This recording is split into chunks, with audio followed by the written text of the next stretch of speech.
स्टोइकोमेस्ट्री lecture number 18 rate of saponification की बात करें तो क्या होता है। इसमें OH एक बार है साइक्लोहेक्सेन में वेज में लिया है, एक बार डैश में लिया है। तो इसमें जो एसिड क्लोराइड है CH3C डबल बॉन्ड OCl, उसमें क्या होता है कि इसका जो इलेक्ट्रोफिलिक सेंटर बनता है, इसमें डबल बॉन्ड शिफ्ट हो जाता है ऑक्सीजन की ओर। तो इसमें OH जो है अटैक करता है कार्बन सेंटर पे।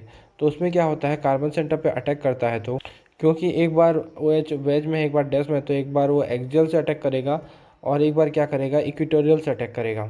और उसके बाद जो बनता है ग्रुप क्या बनता है, टेट्राहेड्रल इंटरमीडिएट बनता है। तो ये इंटरमीडिएट जो टेट्राहेड्रल बना है वो अगर एक्सियल पोजीशन में बन रहा है तो ये बल्की होता है और ये रिपल्सन इसमें फेस करता है, इसलिए ये वाला ज़्यादा फेवरेबल नहीं होता है।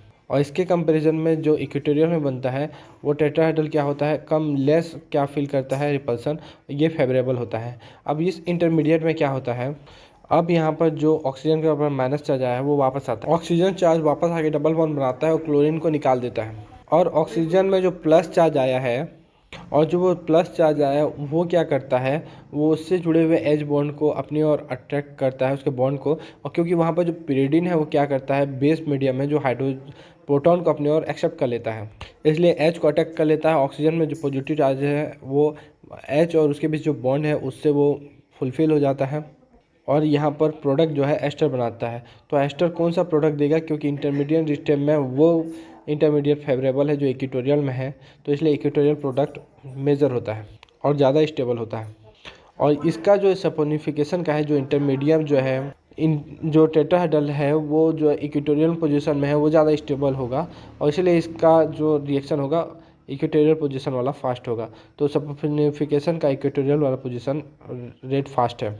अब हम डी सपोनिफिकेशन की बात करते हैं। यहाँ जो एस्टर फॉर्मेशन को सपोनिफिकेशन कहे तो ये ऑक्सीजन से जो अल्कोहल मतलब एस्टर से जो अल्कोहल बनता है उसको डी सपोनिफिकेशन कहते हैं। इसमें क्या होता है, सोडियम हाइड्रोक्साइड जो होता है इसके C डबल बॉन्ड कार्बोनिल वाले सेंटर में अटैक करता है, इसका OH NOH का OH अटैक करेगा और ये क्या बना लेगा, टेट्राहेड्रल फिर से बना लेगा, क्या इंटरमीडिएट बना लेगा। फिर इसमें O माइनस जो डबल बॉन्ड शिफ्ट होकर O माइनस बना था वो वापस आएगा, तो उससे क्या हो जाएगा, C और O के बीच जो बॉन्ड बना हुआ था, जो साइक्लोहेक्सेन से जुड़ा हुआ C और O है, उससे क्या हो जाएगा, वो C और O का बॉन्ड का जो इलेक्ट्रॉन है वो O मोल निगेटिव होने के कारण उसकी ओर शिफ्ट हो जाएगा और O और साइक्लोहेक्सेन वाला यहाँ से रिमूव हो जाएगा इस टेट्राहेड्रल फॉर्म से। अब इसमें जो माइनस चार्ज आया है वहाँ पर हाइड्रोजन जुड़कर इसको OH फॉर्म बना देगा, अल्कोहल बना देगा। इस प्रकार के प्रोसेस में क्या होता है, इसमें भी सेम होता है। इसमें क्या बनता है, एक्सियल बनता है, इक्वेटोरियल पोजीशन बनता है। तो एक्सियल में जो होता है OH, उसके लिए भी सेम प्रोसेस होता है कि इंटरमीडिएट जो है एक्सियल में बनता है टेट्राहेड्रल, वो ज़्यादा बल्कि होता है और इंटरेक्शन होता है जिसके कारण वो अनस्टेबल हो जाता है और ये स्लो होता है ये प्रोसेस। तो इसमें rate of saponification D saponification किसमें ज़्यादा होगा, इक्वेटोरियल पोजीशन वाले में ज़्यादा होगा। अब रेट ऑफ ऑक्सीडेशन किसे कहते हैं, कि रेट ऑफ ऑक्सीडेशन मतलब हाइड्रोजन को रिमूव करना भी रेट ऑफ ऑक्सीडेशन कहलाता है। तो जैसे कि यहाँ पर दो फॉर्म है जिसमें एक वेज में है एक डैश में है और CrO3 और H2O+ एसिड मीडियम में इसमें आया है। तो ये क्या करेगा, CrO3 क्या करेगा, सबसे पहले हाइड्रोजन इसमें अटैक करेगा। OH जो है क्रोमियम पे अटैक करता है, क्योंकि एक बार एक्सियल में रहता है और एक बार इक्वेटोरियल में OH रहता है, इसलिए वो दोनों साइड से एक एक बार अटैक करेगा। तो जब क्रोमियम पे अटैक करता है तो क्या होता है, क्रोमियम में जो OH बॉन्ड रहता है, OH बॉन्ड कैसे बना रहता है, क्योंकि एसिडिक मीडियम रहता है H2SO4, तो उसमें H इस CO3 को एक जो H मिल चुका रहता है पहले से ही, क्योंकि ऑक्सीजन अटैक करके ये हाइड्रोजन जोड़ के अपने ऊपर प्लस चार्ज ले चुका रहता है।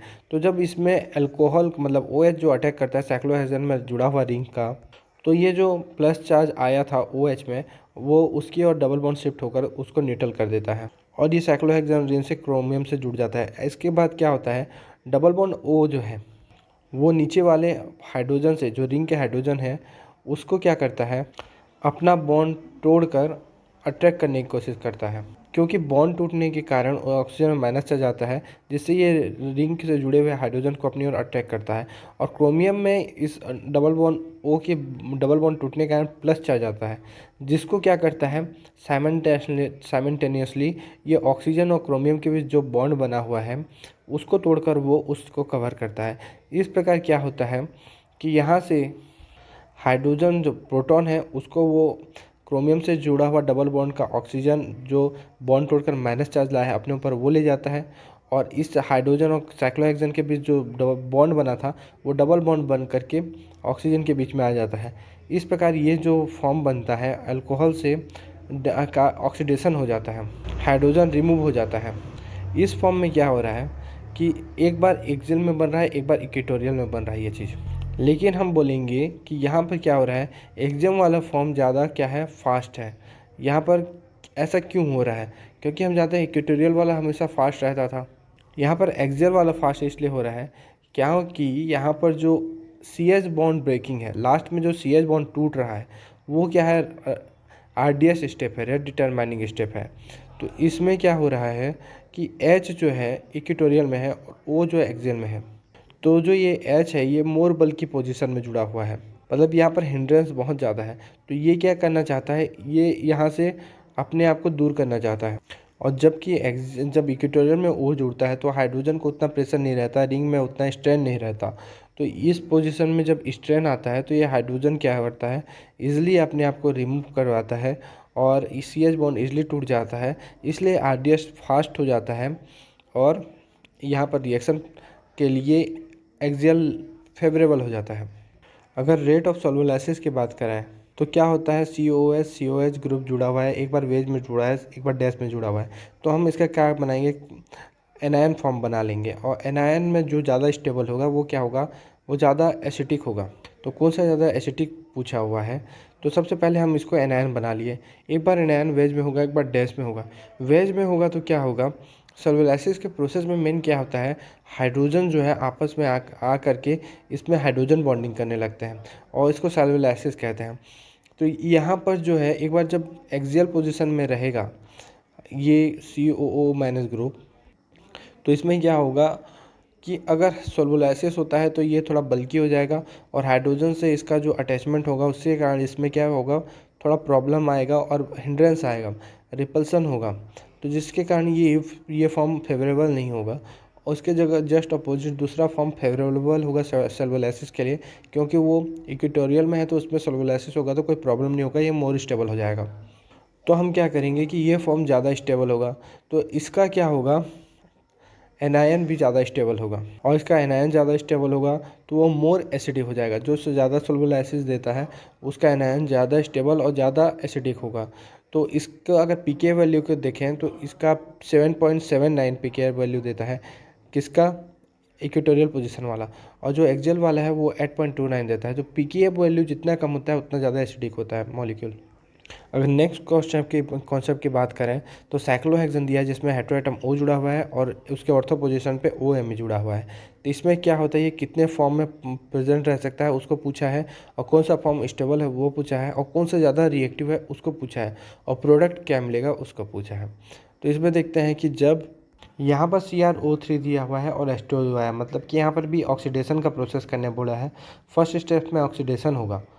तो सबसे पहले क्या होता है कि एक बार क्या होता है, OMe जो होता है वेज में होता है, एक बार डैश में होता, मतलब एक बार इक्वेटोरियल पोजीशन में होता है, एक बार एक्सियल पोजीशन में होता है।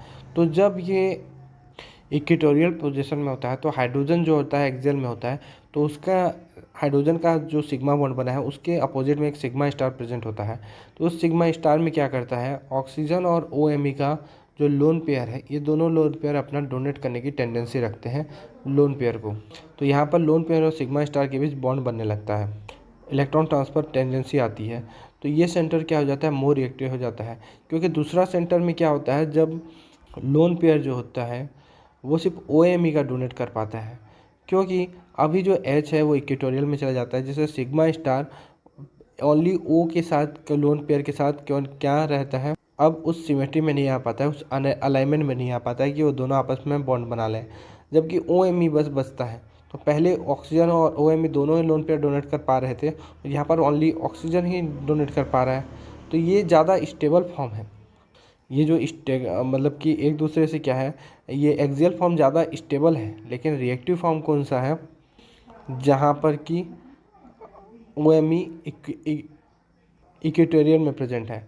अब यहाँ पर क्या होता है, यहाँ पर जो प्रेजेंट हाइड्रोजन है, क्योंकि यहाँ पर लोन पेयर इलेक्ट्रॉन डोनेट कर पा रहे हैं सिग्मा स्टार पे, तो C और H के बीच का लोन पे मतलब क्या इलेक्ट्रॉन जो है वो क्रोमियम पे अटैक करता है और वो यहाँ से रिमूव हो जाता है। तो इसके यहाँ पर क्या क्या बनता है, प्लस चार्ज आता है, जिसके कारण यहाँ पर डबल बॉन्ड जनरेट होता है। एक बार OMe यहाँ पर डबल बॉन्ड बनाता है और एक बार ऑक्सीजन डबल बॉन्ड बनाता है और एक बार यहाँ पर सेंटर में प्लस चार्ज रहता है। तो यहाँ पर क्या होता है, इसका दो प्रकार का स्ट्रक्चर हो सकता है, दो रेजोनेटिंग स्ट्रक्चर इसका आता है। अब इस पोजीशन पर क्या है, H2O मॉलिक्यूल इस पर अटैक करता है इसके प्लस चार्ज पे और OH यहाँ पर जुड़ जाता है और OH जुड़ने के कारण क्या होता है, इसमें लोन पेयर रहता है OH में, जो इसमें अपना लोन पेयर डोनेट करके डबल बॉन्ड बनाता है और यहाँ पर जो ऑक्सीजन है अपने बॉन्ड को जो कार्बन से बनाया हुआ था उसको रिमूव कर लेता है और वहाँ पर जा कर के रिंग ओपनिंग हो जाता है, वहाँ पर हाइड्रोजन जुड़ जाता है, जिससे कि यहाँ पर क्या बन जाता है, OH बन जाता है। मतलब यहाँ पर एक कीटोन बना है, सॉरी एक जगह एस्टर बना है और एक जगह क्या बना हुआ है, अल्कोहल बना हुआ है यहाँ पर। तो इस प्रकार का यहाँ पर प्रोसेस होता है और यहाँ पर हमारा स्टीरियो ख़त्म होता है।